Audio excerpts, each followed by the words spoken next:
Hello, everybody. Today I'm taking another look at Axis and Allies 1941 edition, the light version of the game that came out in 2012.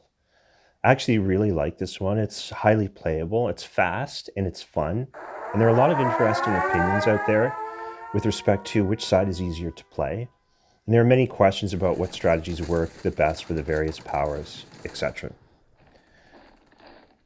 In a previous video I made on this version of the game, I played as the Allies, and I demonstrated a strategy that defeated an AI, so a brainless computer opponent. In the video in question, I used a plan that highlighted the weaknesses of the Japanese side. I showed how an allied player could absolutely wreck the Japanese with an India-focused strategy designed to unhinge the Kwantung army from the larger Axis war effort. So in my game, it worked well. However, I got some interesting feedback on BGG, which suggested that the video I made didn't do the Japanese side justice. And the more I thought about it, the more I agreed with this idea. Someone named Midnight Reaper wrote that Japan indeed has a path to victory if played properly. And I appreciate the feedback and I want to test it out. So the purposes of this video is not to debunk anybody who disagrees with me. I actually like the back and forth discussions, and to me that's what makes strategy board games interesting. So I decided, let's play as the Japanese against the big three on the highest difficulty setting.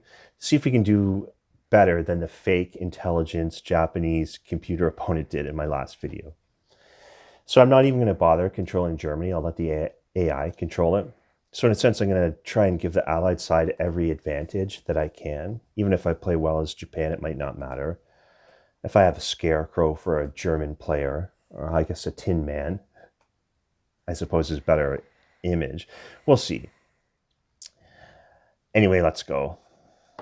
Yeah, I'm just not going to take any chances at all. I'm going to be really methodical, maybe go for one territory at a time, starting with China. I'm not going to expose my Navy or airplanes to any unnecessary risks. I'm going to bail out after the first combat round if I see something scary and I think I'm going to lose. You just can't afford to make any mistakes with Japan. Anyway, I can't wait to try this because a few times I played this game opposed with human players on a physical game board. I don't really remember Japan folding so utterly and completely as fast as it did in my last video. And I remember thinking it was difficult to play at the time. If I think back, I remember I actually did play as the Japanese and lost back in the day. So at least once, that's why I blame the Japanese side, I guess. Anyway, I prepped for this a little bit, watched some excellent documentaries. I got the benefit of hindsight. So who cares if I'm massively underdeveloped as an industrial nation compared to all the other powers, right? I got riveted tanks, antique field artillery. That's what's really striking about seeing these documentaries and the film footage. Like, you really saw some of the shortcomings of the Japanese war machine when compared to the other powers. And even makes me wonder, what did the Japanese even have that worked well outside of China and Manchuria? Small arms, I suppose. And they did have millions of young men willing to, fall in battle and commit anything,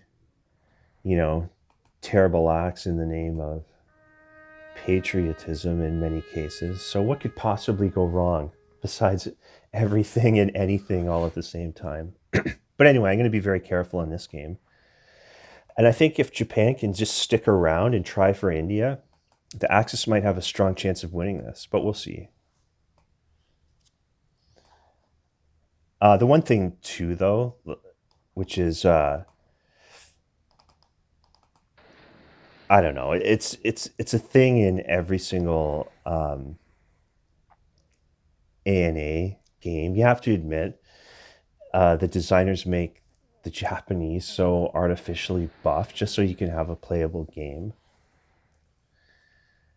Like in real life, they'd never really be able to, hang with the bigger powers over, years, since they had no resources for any prolonged war. And many of the generals knew it too.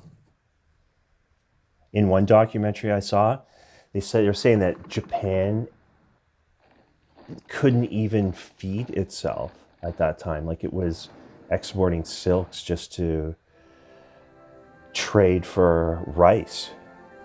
No strategic resources of its own.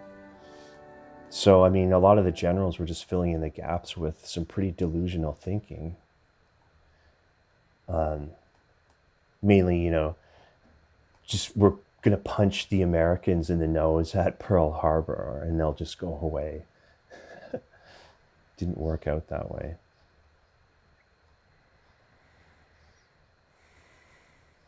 The funniest thing, too, is that in these games, they always make Manchuria, one of the more valuable, strategic, important territories in that whole part of the map. But in actuality, from what I've read and seen, that area of the world was extremely underdeveloped at that period in time.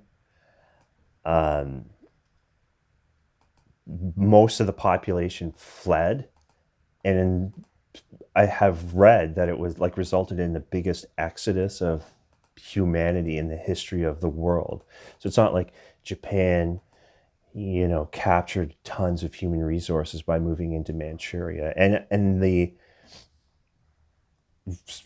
material resources they got from that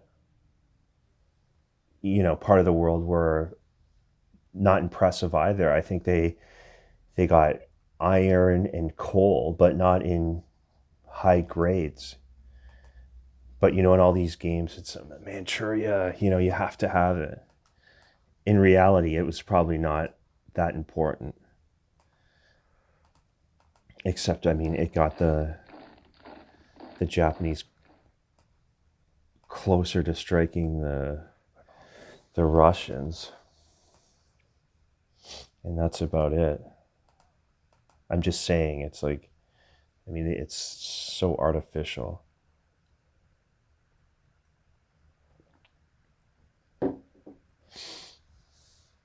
Anyway, yeah, my plan is China first. Get to India without taking huge losses. Refuse to take big losses anywhere, really, because I'm just going to bail out on anything that starts to go wrong. But see, the allied player AI isn't protecting India, which is a mistake. Moving their tanks to the Middle East, I don't know. I don't understand that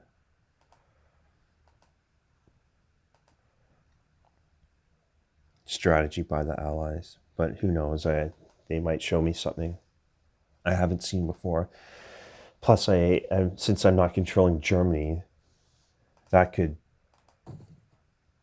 make anything I do inconsequential if they screw up their war effort. So the Americans are lost ships. That was a good move by the Americans.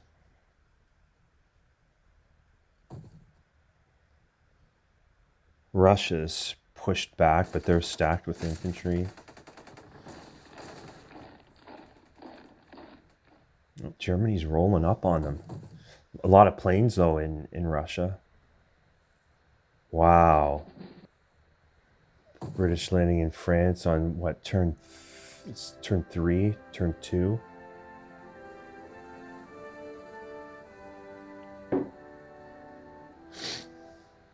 The am I going to buy here? Well, 16, my economy after taking India, Borneo, is slightly smaller than the American, so I can afford a battleship. So it's really important. I can't lose that naval arms race with the Americans.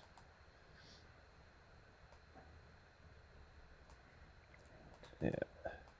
East Indies is gone. Those are important money spaces. So just like in the original Axis and Allies, the best strategy for the Axis seems to be taking British territories first, because then you put one of the main allies really back on their heels and close to the gap in terms of IPC production very quickly, because it's so incredibly difficult for the British to maintain any type of presence in Southeast Asia, especially after they lose India. However, in this version of the game, it's interesting that there's a factory in Australia, I believe, but you only get one unit there. Yeah, and I'll do my favorite move with the Japanese, getting into Alaska. American Pacific Fleet isn't within striking distance of Japan, so it's a safe move. But the American Navy is still intact.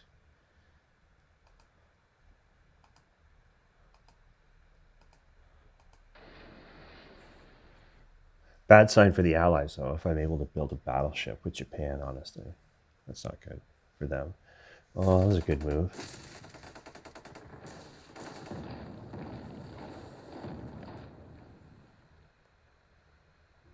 Huh. Wow, the Americans are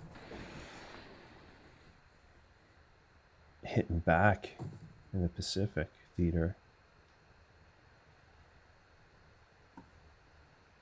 Huge showdown is going to happen in Russia soon. I don't know who has the advantage of 15 men versus. I still think the Russians are good there. Oh, no way.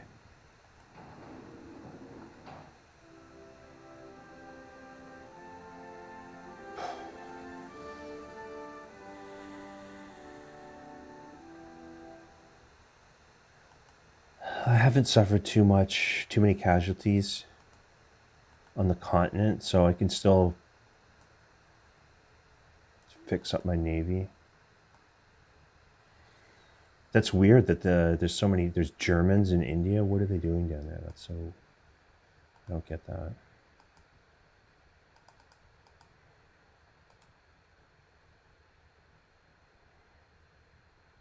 Wow, look at that. Look at all those American ships.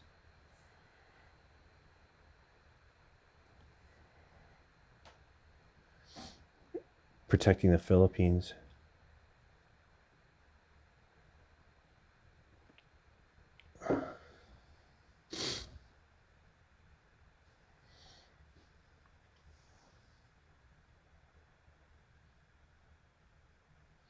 But that Alaska move, you can see the what it does to the Americans. They've got 5 men, a tank, 6 men trying to cover that, which is what I want. Otherwise, that would be crossing the Atlantic Ocean right now.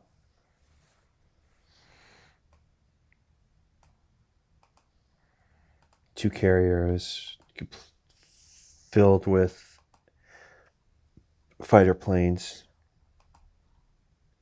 for the Imperial Japanese Navy. So I still have a bigger Pacific Fleet than the Americans. Germany's got to watch out, though, for the Western Europe. They're missing two territories, Southern, Western, and Finland, Norway. So that's a concern.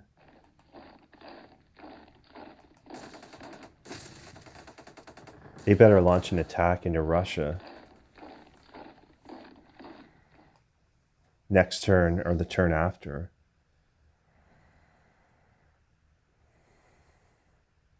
Wow, this game is I don't know what's going to happen here. It might be over quick.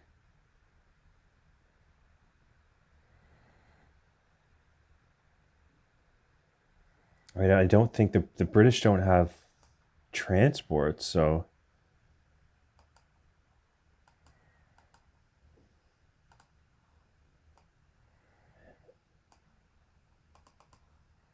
and I've got the Americans fairly well distracted in the Pacific. Anyway, already I'm doing a lot better than the computer opponent did.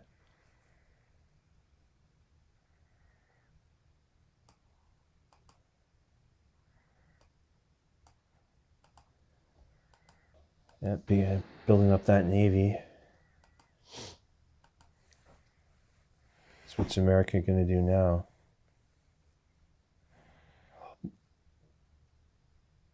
Wow.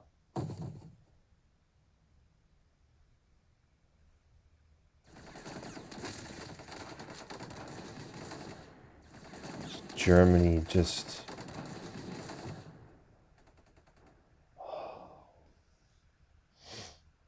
Oh, okay. So they're positioned to take back Western and South. 10, 12. That's going to be a close battle. I don't know what's going to happen here. I think if Germany and Japan both attack Russia on the same turn, we might be able to knock them out. But they still got units in India, 6 men. Come on.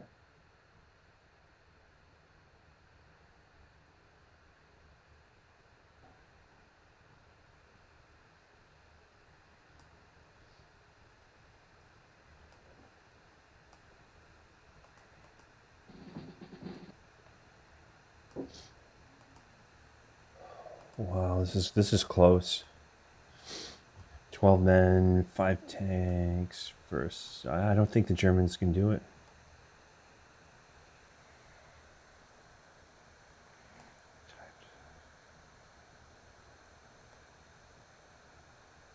I honestly don't know what the Americans are doing there. So you have to pick a strategy, I think, and stick to it. Like, they got back Borneo and protected the Philippines, but then seemed to switch their, like, flip-flop, and then used, like, the next turn to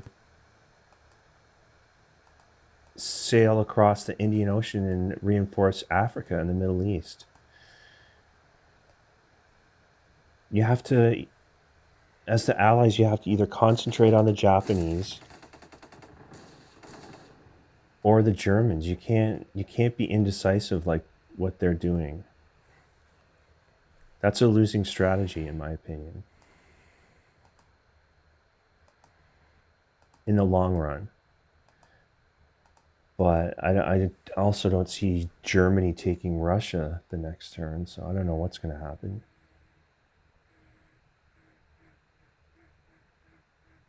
I guess they're going to invade Southern Europe again.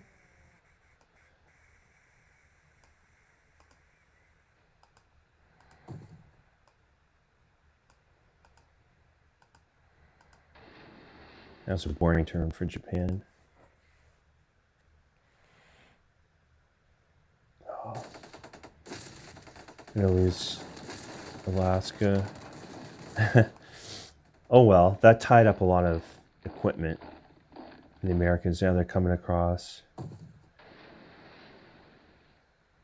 into Africa again.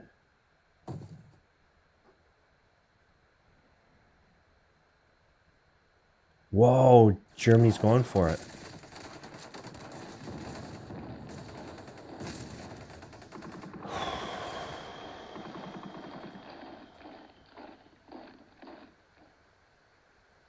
They do it? Wow. It took Russia. Huh.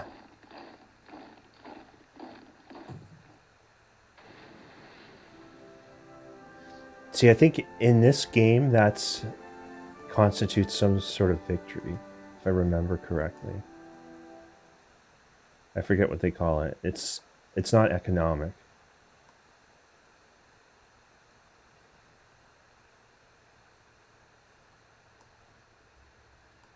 What do you know? The internet was right.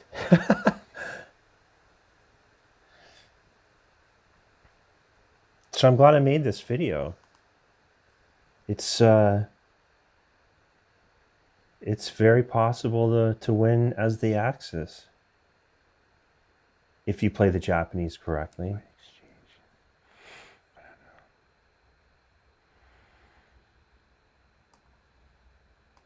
Because I don't see the Allies aren't getting Russia back.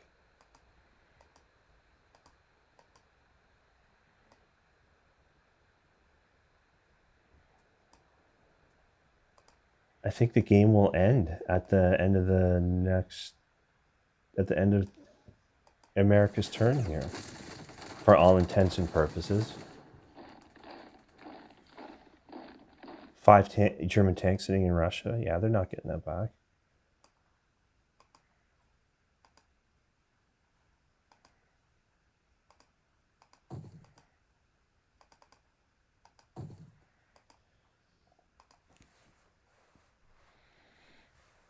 See, like attacking into the Middle East is it's they got Western.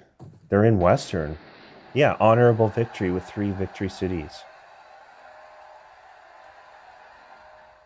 Do you want to continue? Well, we can fast forward.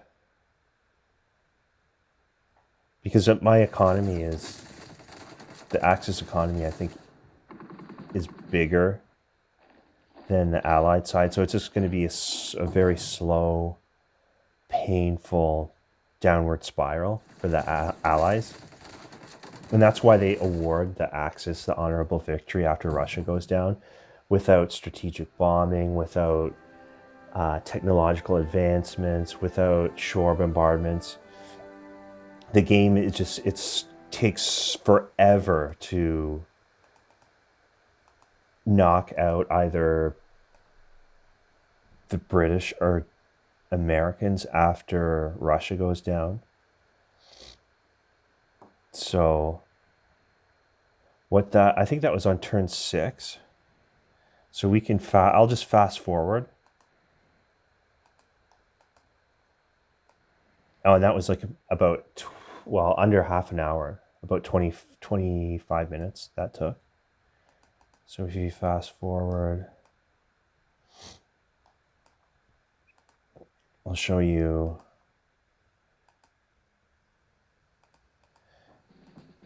what happened at the 1 hour mark.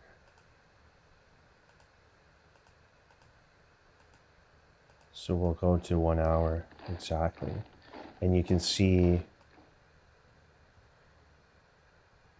that the American Navy is chased from the Pacific. And I can kind of, land wherever, pick my spots: Mexico, Panama, 6 German bombers on Hawaii. And they have Cuba. You just, at this point, the disparity in economy overwhelms the Allies. And in this game, for whatever reason, the German AI, it wants to skip over attacking Britain for whatever reason and chooses to concentrate on America. And this is actually precisely what the guy said online. He said there is a path to victory as the Japanese. Once you deal with Russia, you go after America. And I thought, why wouldn't Great Britain fall first? That's strange to me. They're reduced to being locked in their own island. They just produce men every single turn. So like the number gets really huge. Like it's up to 17. And I think the Germans realize that Japan can, threaten and harass the Americans on their west coast, which leaves the east coast open. And it's really difficult for Japan to mount any type of amphibious invasion of Britain. It's just too far away. So it's easier for the Axis to, work together and take out America, interestingly enough. But I'm just showing you this so you guys don't have to play through a game. Because, I mean, this would add, an extra, let's say, 45 minutes to a game that is, basically decided after half an hour. You know what's going to happen. So that's my only, gripe, I guess, with this game is the way the rules are adjusted to make it simple or makes, the end game pointless to play out after a certain point. But that's okay because I think this is supposed to be a fast and fun version of stripped down version of Axis and Allies, and I think the designers did a great job. If that was their intention, they succeeded. So at this point, yeah,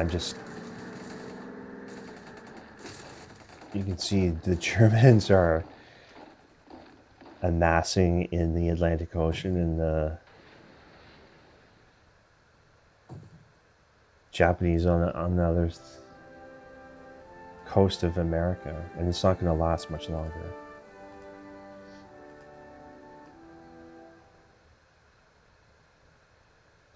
So I think we'll just fast forward it to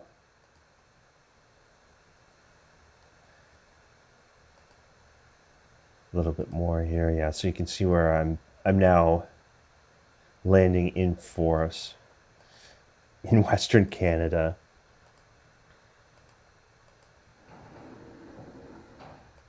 The Germans grabbed Western United States coming up from Mexico. So they're basically down to, their last moments here. Because once the Western US starts switching hands back and forth, it's just, effectively America's down to an economy of 6. And it's a matter of time.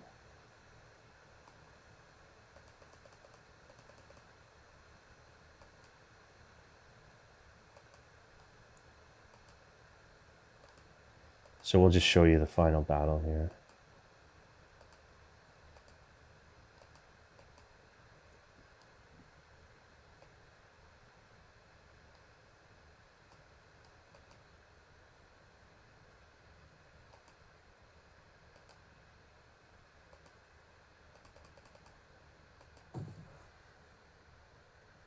put it in perspective, like I think the formal victory conditions were met on round 6, and this is now round 31. So I mean, are you really going to play this board game for 20 turns just to see what you're about to see? No.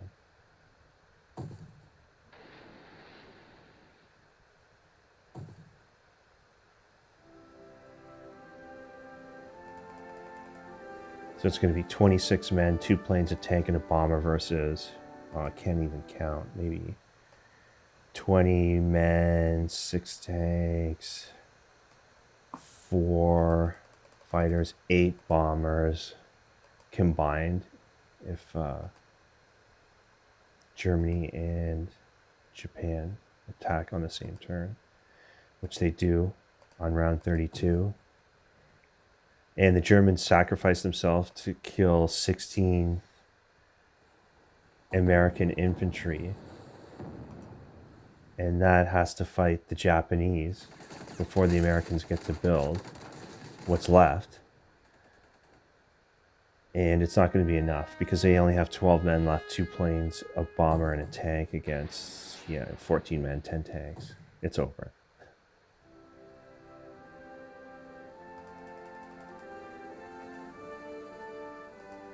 So that's what your games would look like if you tried to play to eliminate 2 allied powers. There's no need to, see anymore.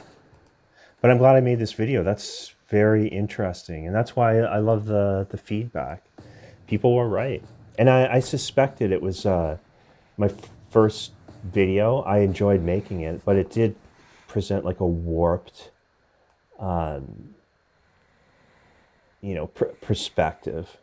Honestly, the computer played Japan horribly in that game, I guess. But it gives you two sides. So 2 sides of the equation,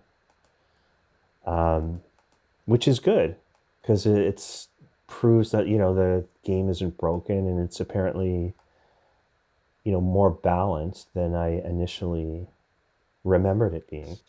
So anyway, guys, thanks for watching and stay tuned for more content coming soon.